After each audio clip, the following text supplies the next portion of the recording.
Ya,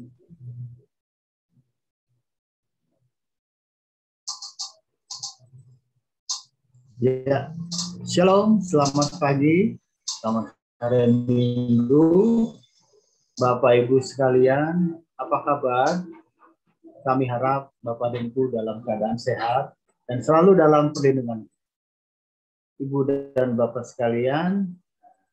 Kita akan mulai ibadah kita. Pelayanan kebaktian, ibadah pada hari ini akan dibawakan oleh pelayan firman oleh Pendeta Daud Solihin. MJ yang bertugas adalah Penatua François, pemandu musik oleh Penatua Adi dan Saudari Natania, pemusik oleh Saudari Jessica, pengisi pujian oleh Laurina and Friends, pendoa oleh Bapak Herman, multimedia dan sound system oleh Penatua Yosef, Saudara Michelle, dan Saudari Lydia. Ibu dan Bapak, ada warta, kita akan mengenalkan warta perjamuan kudus. Bersama ini kita undang untuk merayakan perjamuan kudus pada tanggal 3 Oktober 2021 melalui ibadah live streaming pukul 9 pagi. Bagi Bapak dan Ibu dan Saudara yang ingin memerlukan roti dan anggur dan hosti, Majelis Jemaat telah mempersiapkannya di tata usaha gereja yang dapat diambil pada jam kerja mulai hari Senin hingga Sabtu. Marilah kita memeriksa dan mempersiapkan diri untuk menyambut perjamuan kudus bersama. Ibu dan Bapak, marilah sebelum kita mulai ibadah, kita bersaat teduh sejenak.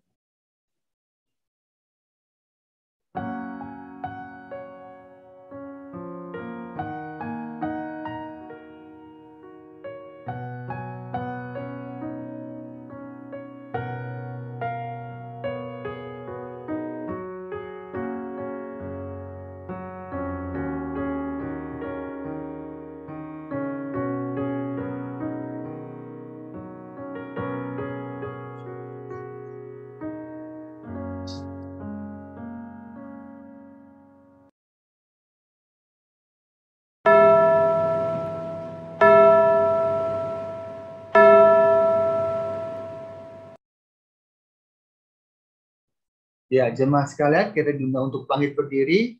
Kita akan menyanyikan Kidung Keesaan 478. Di saat ini ku angkat tembang.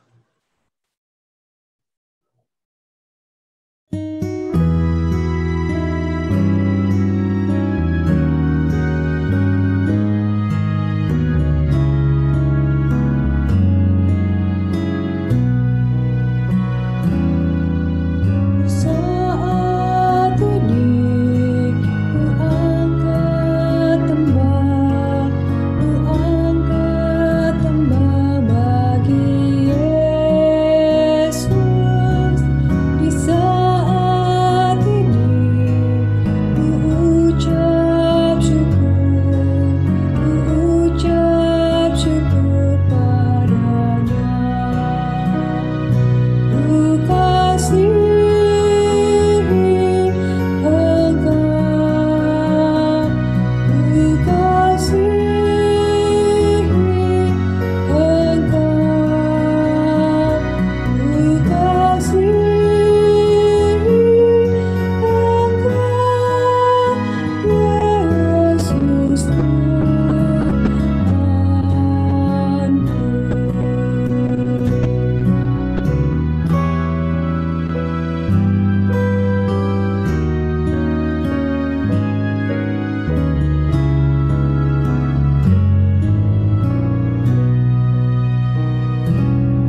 Saudara, ibadah minggu ini terjadi di dalam nama Allah Bapa dan Putra dan Roh Kudus.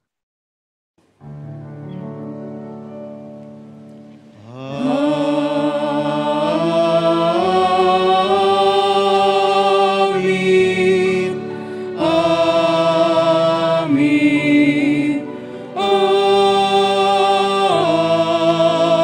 Amin. Salam damai sejahtera bagi saudara-saudara. Tuhan menyertai saudara. Dan menyertai saudara juga. Silahkan duduk kembali. Bapak, Ibu, saudara-saudara, kata pembuka pada ibadah pagi hari ini terambil dari Injil Lukas pasal 9 ayat yang ke-58. Yesus berkata kepadanya, serigala mempunyai liang dan burung mempunyai sarang, tetapi anak manusia tidak mempunyai tempat untuk meletakkan kepalanya. Mari kita bersama-sama datang pada Tuhan untuk mengaku dosa-dosa kita. Mari kita berdoa. Ya Tuhan Allah Bapa dalam surga, ketika kami bersama-sama datang di rumah-Mu yang kudus pada hari Minggu ini, kami sungguh merasakan akan ketertakjuban kasih Allah yang jauh lebih besar dari segala apa yang telah kami lakukan terhadap Engkau dan juga terhadap sesama kami. Dan ketertakjuban inilah yang membuat kami merasa tidak berdaya dan tersungkur di hadapan-Mu, sekaligus merasa bersukacita karena kasih-Mu lebih besar dari setiap pelanggaran-pelanggaran yang telah kami lakukan. Kasih-Mu menolong kami, menyembuhkan kami, memberi penghiburan yang menguatkan kami untuk bangkit kembali, melanjutkan siarah perjalanan iman bersama Tuhan di tengah-tengah kehidupan ini. Dan kiranya melalui ibadah ini kami juga mendapatkan sabda-Mu yang menguatkan kami, yang meneguhkan panggilan kami sebagai murid-murid Kristus masa kini, sehingga perjalanan kami ke depan sungguh-sungguh sudah diarahkan oleh Tuhan, dibimbing oleh Tuhan, agar kami siap untuk menjadi murid-murid Kristus di tengah-tengah dunia ini. Kami mohon dan berdoa hanya di dalam satu nama, yaitu Tuhan kami, Yesus Kristus. Amin.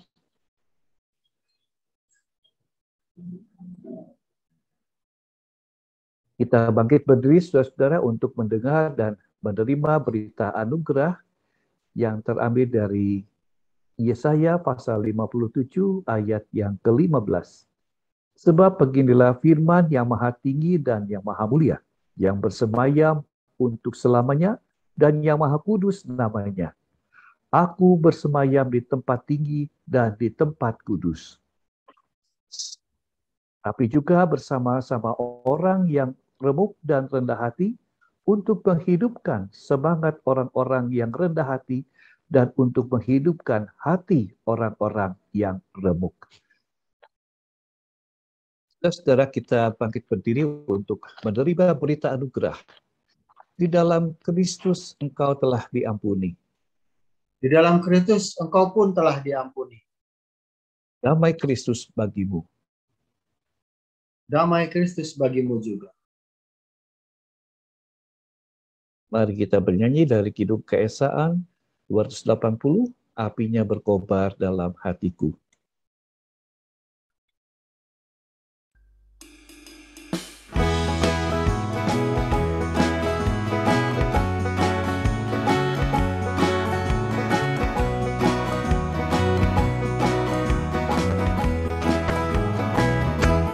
Apinya berkobar dalam hatiku,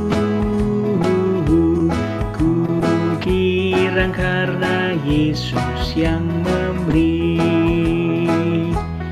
dihangatkan jiwaku, tak perlu ku mengeluh, darahnya membasuh diriku bersih.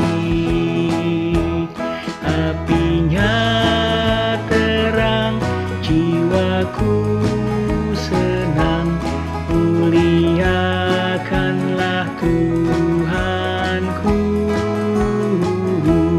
Haleluya bergemar, Yesus Raja yang benar, apinya berkobar dalam hatiku.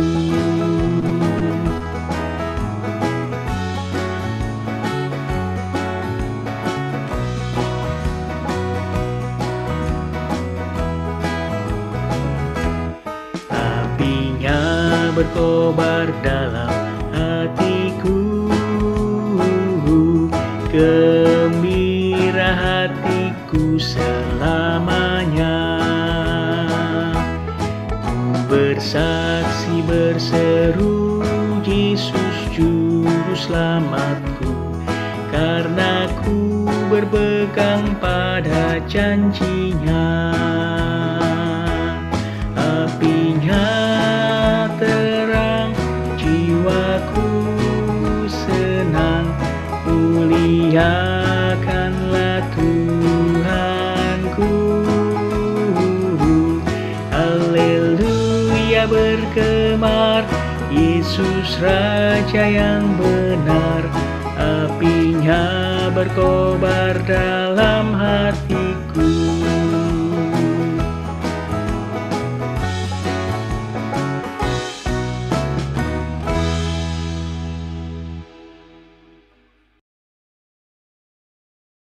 Bapak, Ibu, Saudara, mari kita berdoa untuk minta roh hikmat Tuhan di dalam kita mendengarkan sabda Tuhan. Mari kita berdoa. Tibalah saatnya bagi kami, ya Tuhan, untuk mendengarkan sabda-Mu.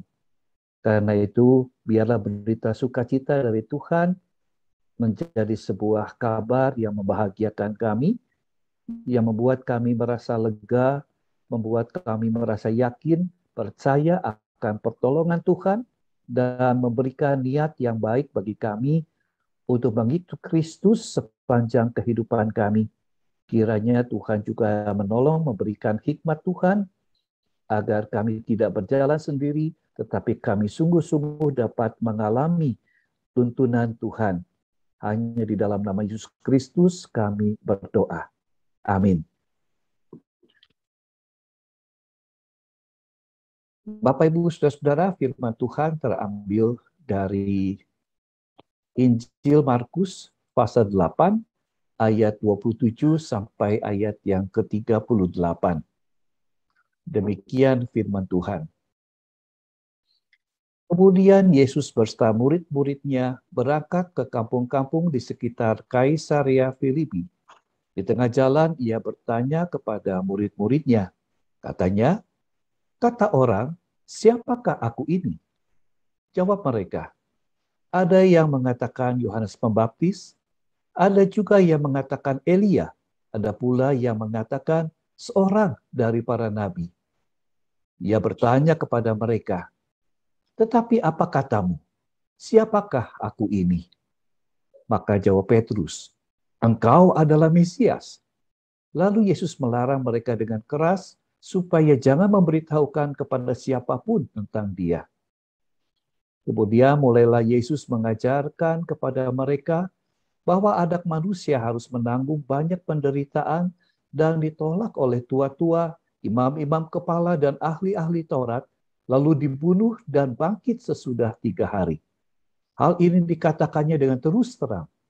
Tetapi Petrus menarik Yesus ke samping dan menegur dia. Maka berpalinglah Yesus dan sambil memandang murid-muridnya, ia memarahi Petrus. Katanya, enyahlah iblis, sebab engkau bukan memikirkan apa yang dipikirkan Allah, melainkan apa yang dipikirkan manusia. Lalu Yesus memanggil orang banyak dan mereka, setiap orang yang mau mengikut aku, dia harus menyangkal dirinya, memikul salibnya, dan mengikut aku. Karena siapa yang mau menyelamatkan nyawanya, ia akan kehilangan nyawanya.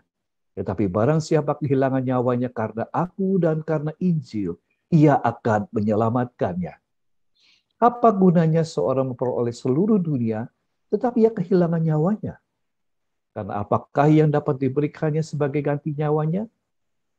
Sebab barang siapa malu karena aku dan karena perkataanku di tengah-tengah angkatan yang tidak setia dan berdosa ini, Anak Manusia pun akan malu karena orang itu apabila ia datang kelak dalam kemuliaan Bapanya diiringi malaikat-malaikat kudus.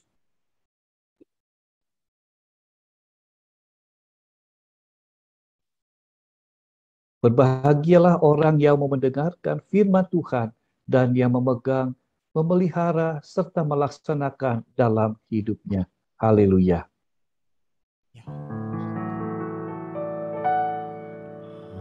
Haleluya, haleluya, haleluya.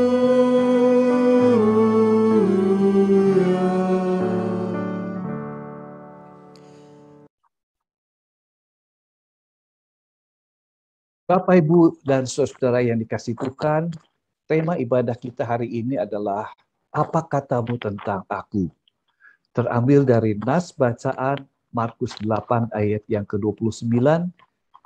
Ia bertanya kepada mereka, tetapi apa katamu?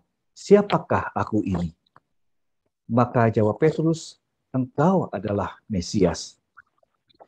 Bapak, Ibu, saudara yang dikasihi Tuhan, ketika saya awal-awal mau masuk sekolah teologi, ada wawancara antara calon mahasiswa dengan para dosen, dan ada satu pertanyaan yang ditanyakan kepada saya oleh dosen pewawancara.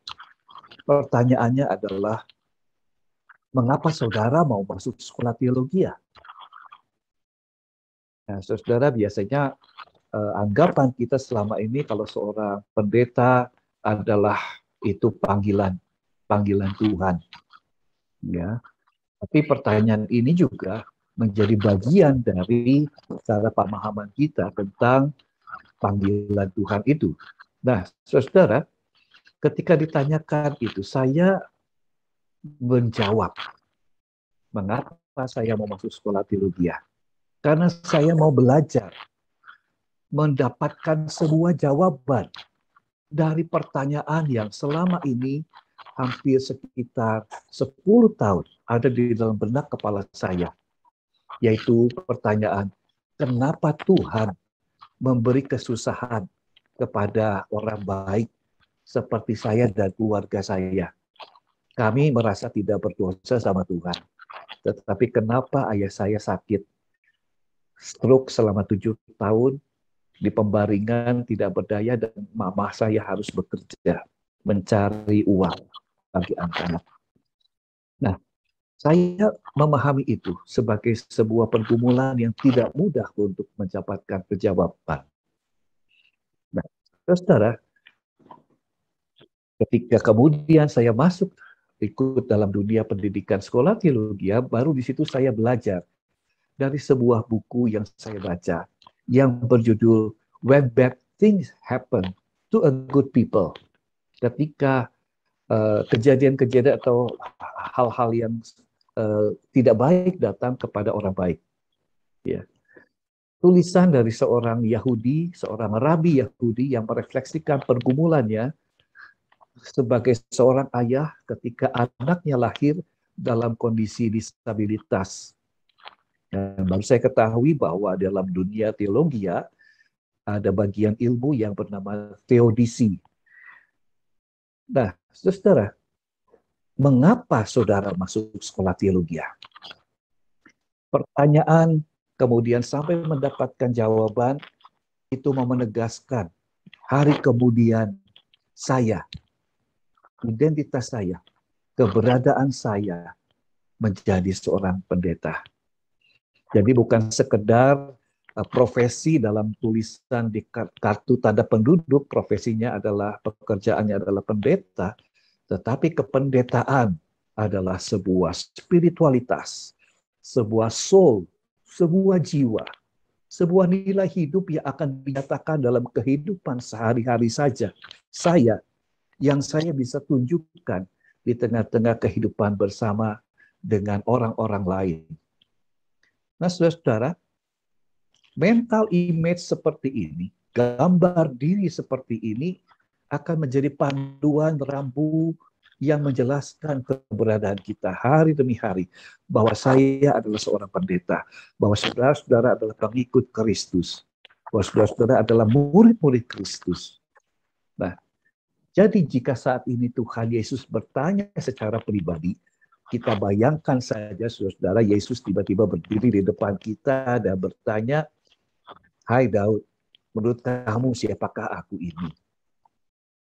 Ya, Bapak Ibu coba sebutkan nama masing-masing.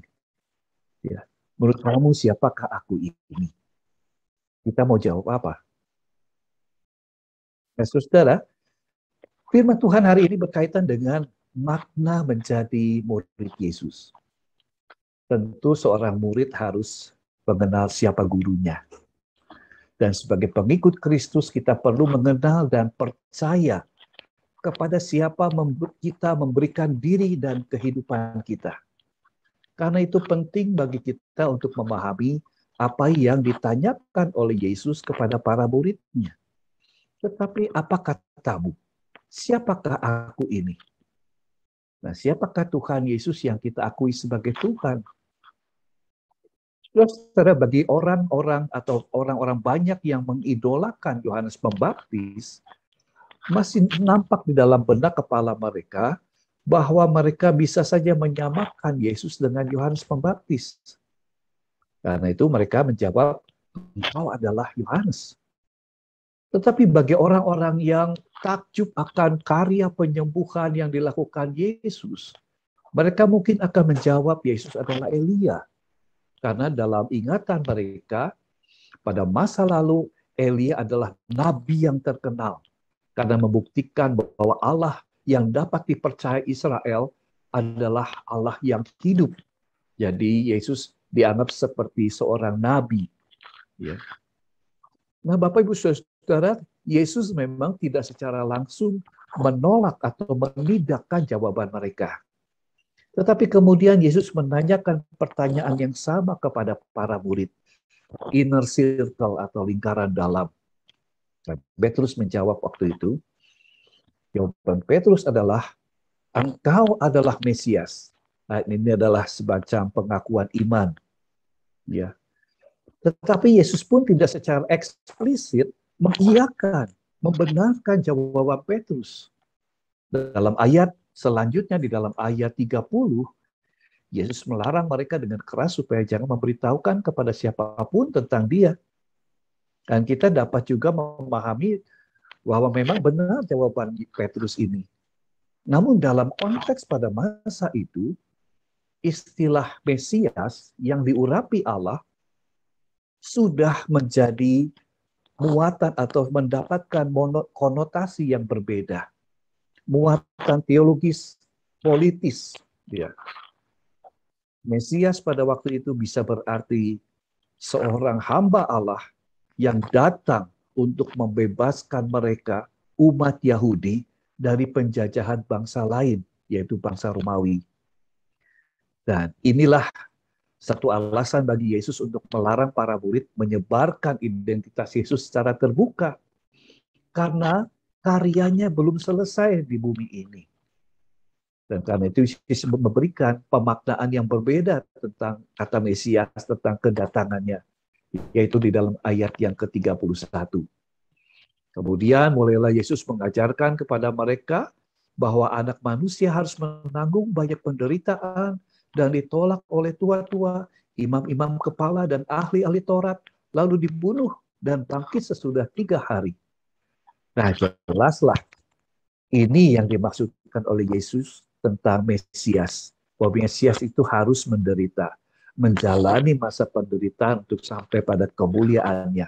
Dan ini berbeda dengan makna kemesiasan yang diharapkan oleh orang-orang Yahudi tentang realitas kedatangan Yesus Kristus sebagai Mesias yang mengajarkan dan meneladangkan kemuliaan Allah atau keselamatan Allah di dalam dan melalui penderitaan.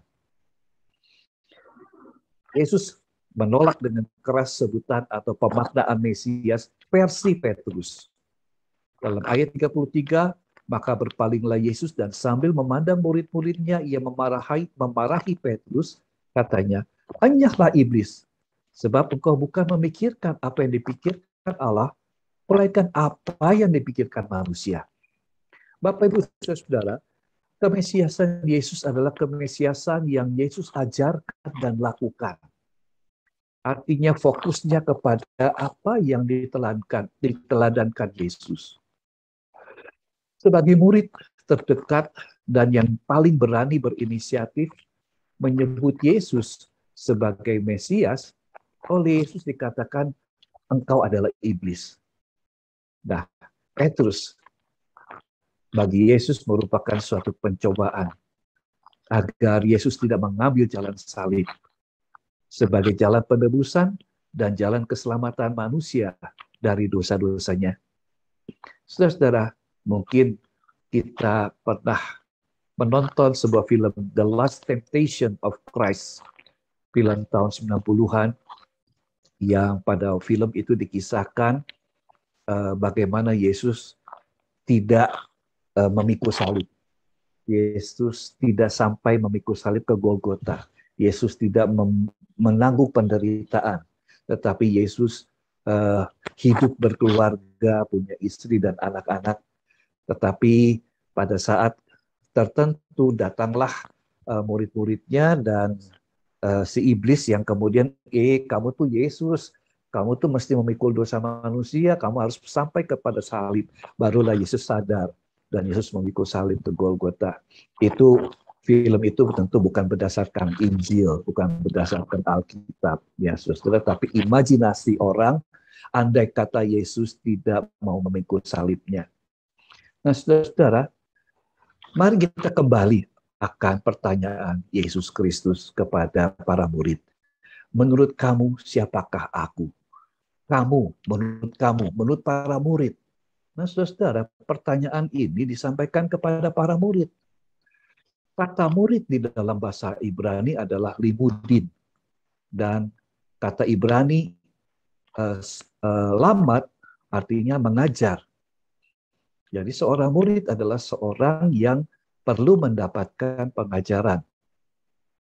Dan saudara, kata murid bukan berarti hanya secara murid dalam kemampuan bahwa murid itu akan menjadi pandai secara kognitif, kemampuan berpikirnya, kemampuan bernalarnya, melainkan juga sebagai seorang murid, dia akan mampu berlatih dalam hal bersikap. Setiap hari ia akan mengasah telinganya, mempertajam pendengarannya, dan menyanggupkannya untuk bisa memahami dan mengerti kehendak Allah. Sebagai seorang murid, dia akan termotivasi untuk memberi semangat baru kepada orang-orang yang letih lesu, menanggung penderitaan orang-orang yang sedang berputus asa karena hidup yang sedang susah. Itu khususnya di dalam konteks pandemi ini. Mari kita bertanya apa yang dilakukan oleh kita sebagai murid Kristus yang memberi semangat yang baru kepada orang yang letih lesu, yang menanggung penderitaan dan putus asa di tengah-tengah konteks pandemi ini. Lalu juga dengan lidahnya, seorang murid akan berkata-kata sedemikian rupa, sehingga perkataannya didengar orang. Seperti orang itu mendengar firman Tuhan, yang memberi semangat dan kesadaran baru kepada orang-orang yang sedang dalam keadaan lemah. Nah, Bapak Ibu Saudara, namun sayangnya sang murid ini harus mengalami pelbagai penolakan. Ada permusuhan, ada penghinaan, ada penganiayaan, bahkan pembunuhan yang keji. Tetapi Bapak Ibu Saudara, inilah jalan murid yang dipercaya oleh Yesus, yang adalah Mesias yang sesuai dengan kehendak-Nya.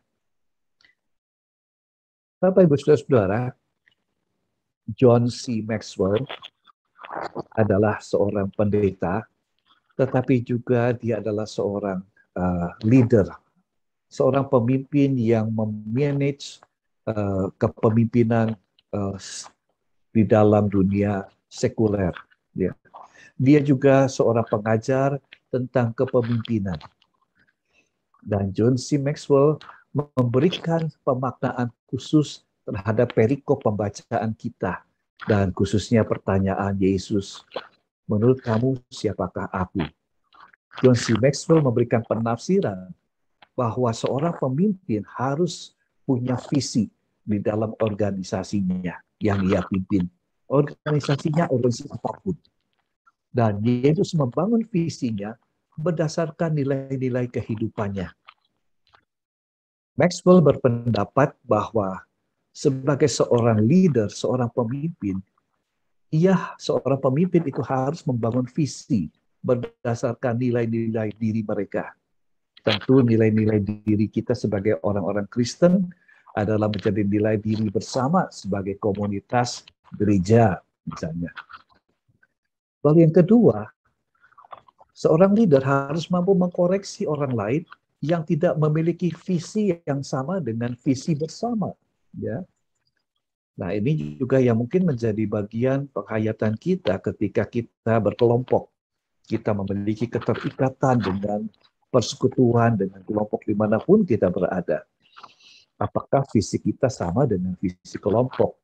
Apakah visi kelompok menjadi bagian visi kita bersama yang juga baik, berdampak baik dalam membangun kinerja kita bersama. Lalu yang ketiga menurut Maxwell adalah kita bisa menolong kelompok untuk mengesampingkan agenda pribadi untuk bisa meraih visi bersama. Ya. Jangan mendahulukan egosentrisme pribadi atau maunya sendiri. Tetapi mari kita kesampingkan itu untuk bersama-sama berjuang meraih visi bersama. Dan yang keempat menurut Maxwell adalah kita harus bersedia membayar harga di dalam membangun visi bersama. Sebagai pengikut Kristus, Yesus sudah mengatakan bahwa sebagai pengikut Kristus akan mengalami penderitaan, penganiayaan, penghinaan, dan sebagainya.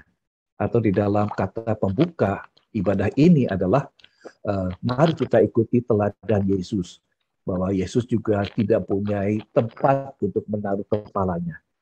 Kesibukan, pekerjaan, pelayanannya membuat dia tidak fokus untuk sekedar hanya bersantai-santai, berleha-leha, bahkan istirahat pun sangat terbatas sekali.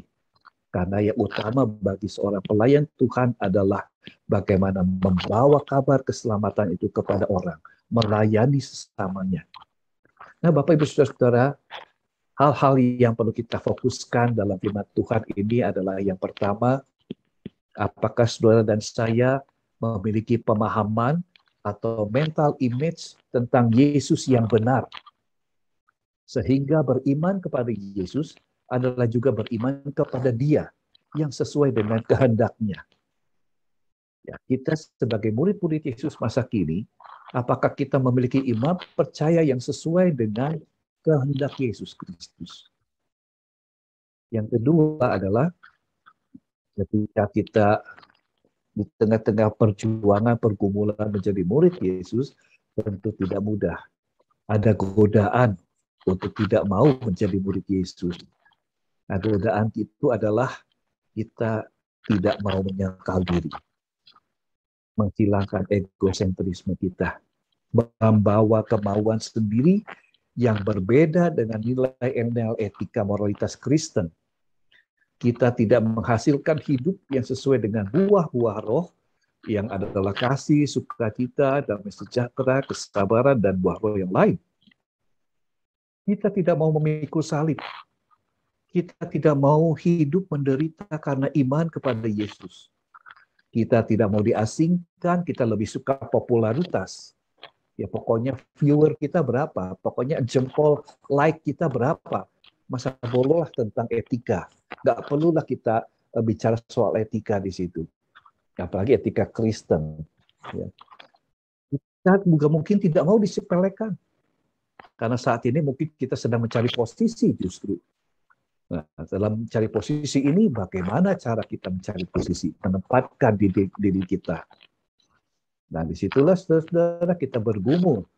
Apakah kita bisa mencapai posisi kita, tempat kerja, tempat pelayanan, atau dimanapun kita ditempatkan Tuhan. Tetapi kita tetap sebagai seorang anak Tuhan di sana.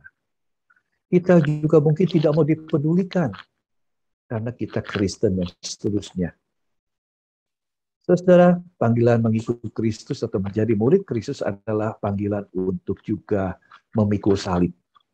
Ya, menderita, tetapi membawa kabar baik bagi sesama. Bersedia menerima akibat dari kesetiaan kita kepada Allah. Konsekuensi harga yang harus dibayar sebagai murid Yesus masa kini. Pergumulan kita tidak mudah. Tetapi saudara-saudara, ada kesediaan yang tulus untuk mengalami kesengsaraan demi kebaikan yang lain ada di sini. Mengikut Yesus juga bisa berarti mengenal ajarannya dan memperlakukan ajarannya dengan setia sampai kehidupan kita berakhir. Kita akan bisa mengambil contoh seorang penginjil Jepang. Orang Kristen murid Yesus di Jepang. Ya, dulu sejarah gereja di Jepang ada seorang yang bernama Toyohiko Kagawa. Toyohiko Kagawa adalah seorang penginjil kekristenan di Jepang. Ia fokus melayani orang-orang yang terkena penyakit paru.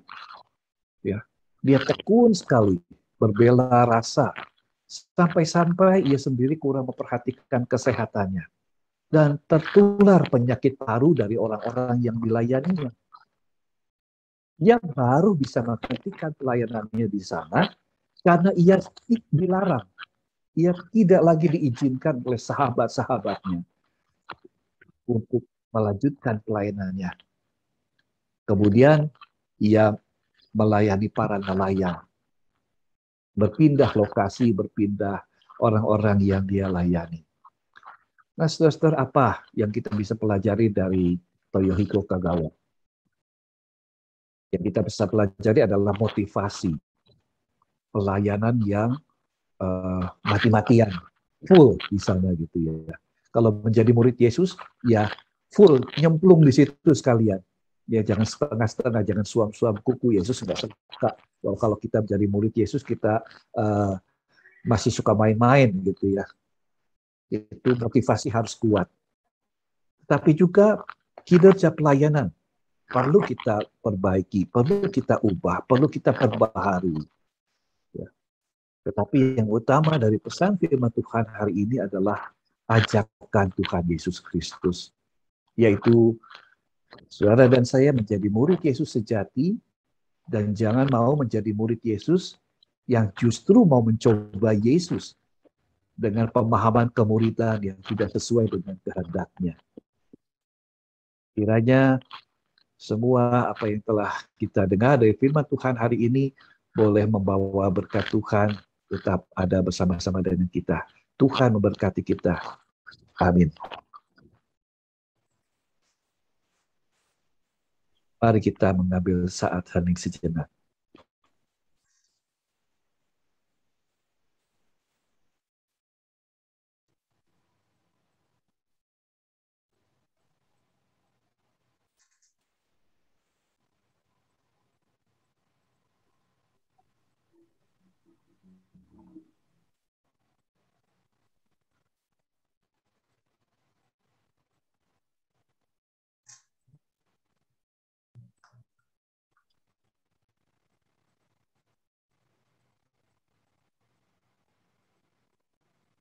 Saat ini selesai.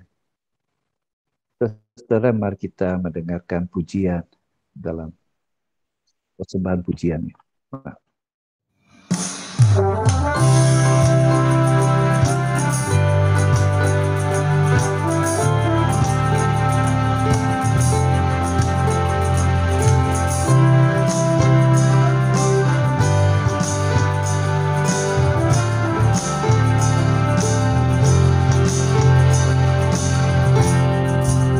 Betapa kita bersyukur, betapa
Jemaat, mari kita bangkit berdiri bersama-sama dengan umat Allah di masa lalu, masa kini, dan masa depan. Marilah kita mengingat pengakuan pada baptisan kita menurut pengakuan iman rasuli.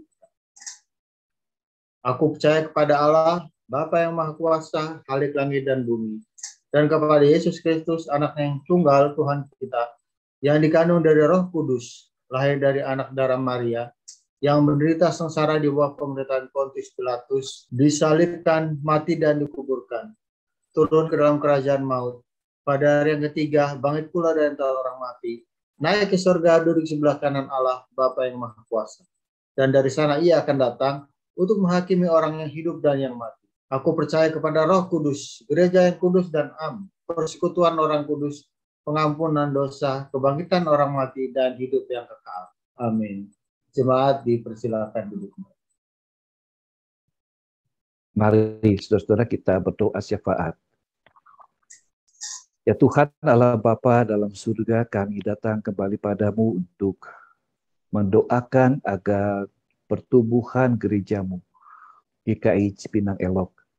Tuhan menyertai para hamba-hambamu, majelis jemaat, pendeta penatua maupun juga para pelayan Tuhan yang full komitmen di dalam melayanimu dan melayani jemaat Tuhan. Engkau berikan kepada mereka kesukacitaan dalam pelayanan, kesegaran setiap hari yang baru di dalam motivasi dan kinerja pelayanan mereka. Engkau juga yang memampukan mereka untuk bisa terus mengalami perjumpaan dengan Tuhan sebagai seorang guru yang mengajarkan kepada para murid bagaimana melayani dengan baik. Kami juga mau mendoakan untuk saudara-saudara kami, jemaatmu dan simpatisan yang sedang dalam keadaan sakit, baik yang dirawat di rumah sakit maupun yang dirawat di rumah. Tuhan, Engkaulah yang membawa kesembuhan bagi mereka.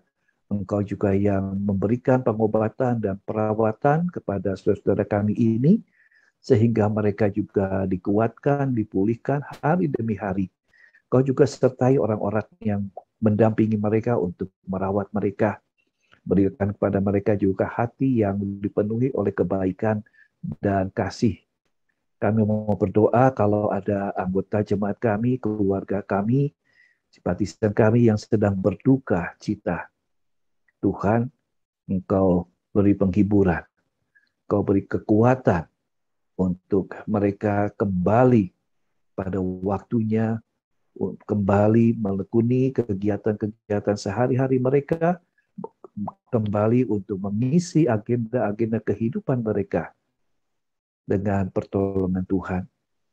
Kami juga mau berdoa ya Bapa untuk penanganan COVID-19 di DKI Jakarta maupun juga di sekitar lingkungan jemaat GKI Cipinang Elok berada.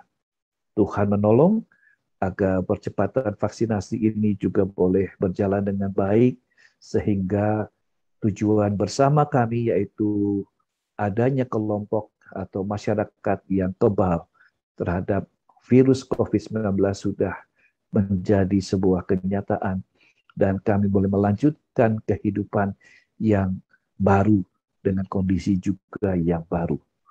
Ya Bapa dalam surga, Engkau sertai pekerjaan keluarga kami dan kami pun yang bekerja. Mungkin ada yang di PHK karena pandemi ini, atau juga mungkin ada yang berubah penyesuaian pola ataupun jenis pekerjaan mereka. Tuhan menolong, menguatkan, dan menghibur mereka agar mereka juga mampu untuk bekerja terus, menolong sesama yang membutuhkan hasil kerja mereka. Ya Bapak, kami mau berdoa untuk anak-anak dan juga diri kami yang mungkin masih studi. Tuhan juga yang menolong agar kami bisa mendapatkan kesempatan untuk melakukan tugas-tugas pendidikan, baik belajar di rumah ataupun juga on-site, tatap muka, dengan memperhatikan protokol kesehatan.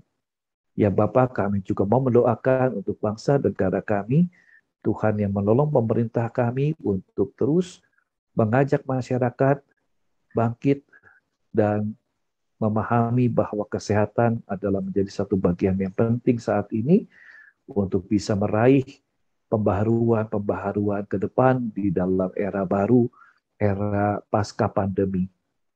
Tolong ya Bapa, kami mau berdoa di dalam nama Tuhan Yesus Kristus yang adalah Tuhan, penebus juru selamat kami yang hidup. Amin.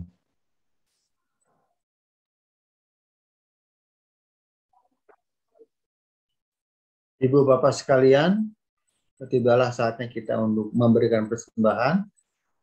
Nah, persembahan diambil dari 2 Korintus 9 ayat yang ke-7. Hendaklah masing-masing memberikan menurut kerelaan hatinya, jangan dengan sedih hati atau karena paksaan. Sebab Allah mengasihi orang yang memberi dengan sukacita.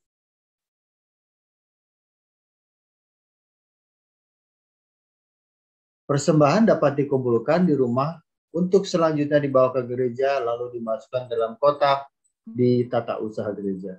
Atau bisa ditransfer ke berikut ini yang akan bisa dilihat di layar.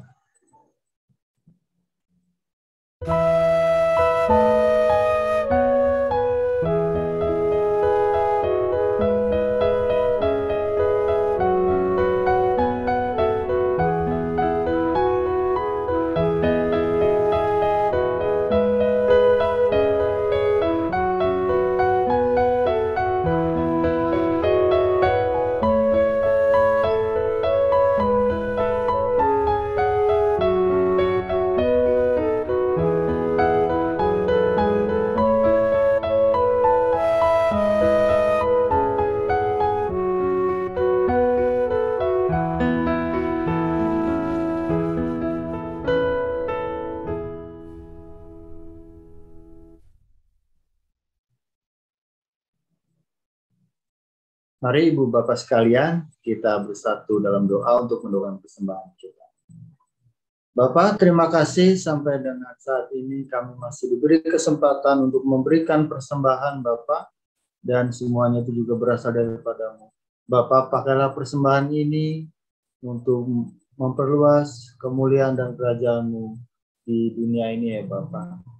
Ya Bapak, pemerintah juga para majelis yang akan menggunakan persembahan ini Bapak, berilah hikmat, akal budi dan kebijaksanaan agar dapat menggunakannya dengan baik dan benar. Terima kasih Bapak, dalam nama Tuhan Yesus kami sudah bersyukur. Amin.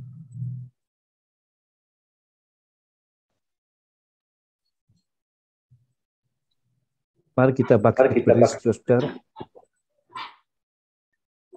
Markus 8 ayat 31 berkata, kemudian mulailah Yesus mengajarkan kepada mereka bahwa anak manusia harus menanggung banyak penderitaan dan ditolak oleh tua-tua, imam-imam kepala dan ahli-ahli Taurat, lalu dibunuh dan bangkit sesudah 3 hari.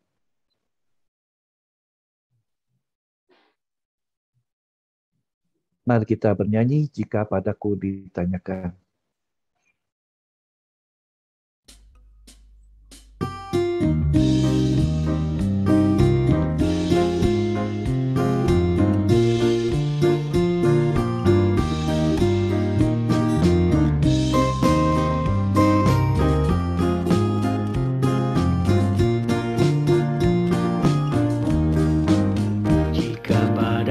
Ditanyakan apa akan ku beritakan pada dunia yang penuh penderitaan, dan ku sampaikan kabar baik pada orang-orang miskin, pembebasan bagi orang yang ditawan, yang buta dapat penglihatan, yang tertindas dibebaskan. Sungguh tahun rahmat Tuhan sudah tiba, kerajaan Allah penuh karunia, itu berita bagi isi dunia.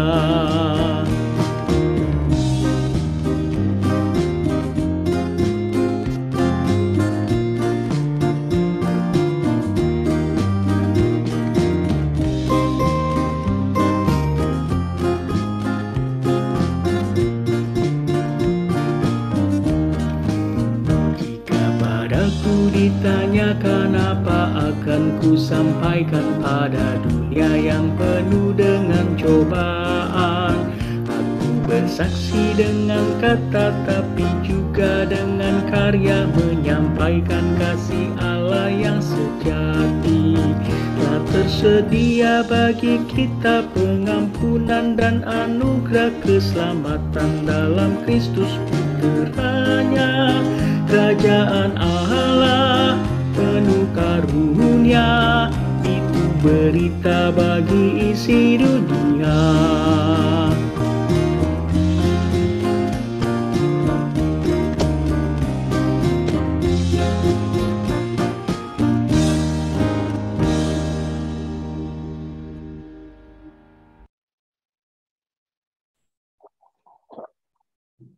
Saudara-saudara, arahkanlah hatimu kepada Tuhan. Kami mengarahkan hati kami kepada Tuhan. Jadilah saksi Kristus. Syukur kepada Allah, Pujilah Tuhan. kini dan selamanya. Terimalah berkat Tuhan. Tuhan memberkati saudara dan melindungi saudara. Tuhan menyinari saudara dengan wajah-Nya dan memberi saudara kasih karunia. Tuhan menghadapkan wajah-Nya kepada saudara dan memberi saudara damai sejahtera. Amin.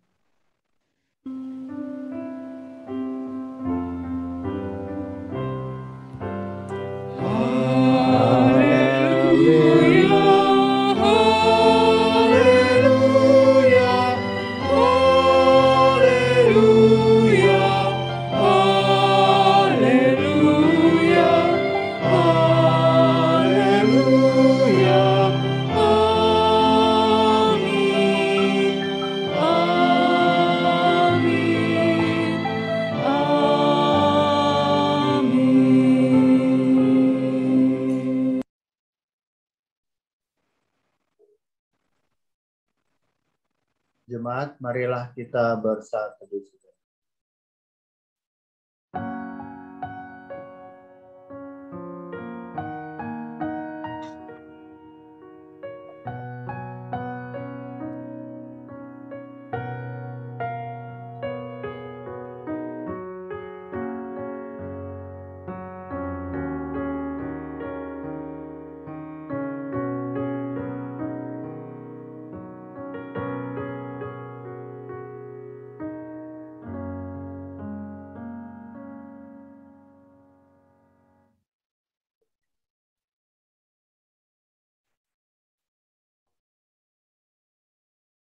Ya, jemaat sekalian, ibadah hari Minggu telah selesai. Selamat hari Minggu.